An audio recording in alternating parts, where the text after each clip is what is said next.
Want this shake effect? Here's how to make it in CapCut. Add your clip to the timeline and extend it by 5 frames beyond its original length. Go to Effects and search for Shake. Apply the shake effect to your clip. Set the speed to 100 and the strength to 50.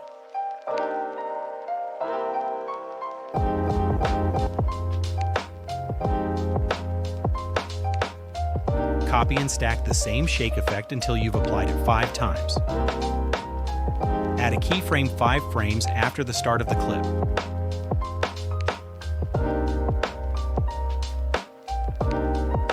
Add a second keyframe at the end of the clip. Increase the scale on the second keyframe to your preferred amount. Apply cubic out keyframe animation for smoother motion. Select everything and create a compound clip. Add motion blur to the compound clip. Set blur to 45, blend to 45, and times to 4. Once you're done, remove the first 5 frames from the beginning of the clip.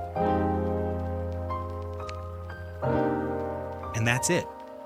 You've created a clean, smooth shake effect in CapCut. Thanks for watching.